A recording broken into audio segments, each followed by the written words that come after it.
একটা জমিতে যদি আমরা 2 থেকে 3টে ফসল লাগাতে পারি তাহলে কিন্তু আমাদের অনেকটাই খাদ্যের সমস্যা মেটে।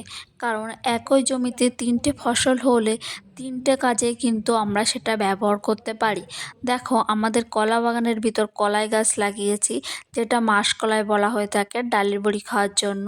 এই দেখো কলা গাছগুলো রয়েছে, এই কলা গাছগুলোর ভিতরে কিন্তু কলাইয়ের জমিটা রয়েছে, অর্থাৎ মাসকলাইয়ের জমিটা রয়েছে। আর এই দিকে দেখো আবার কলা গাছের ভিতরে কিন্তু লাউ গাছ লাগানো হয়েছে এবং এই লাউগুলো কিন্তু অনেকটাই বড় হয়ে গেছে গাছগুলো।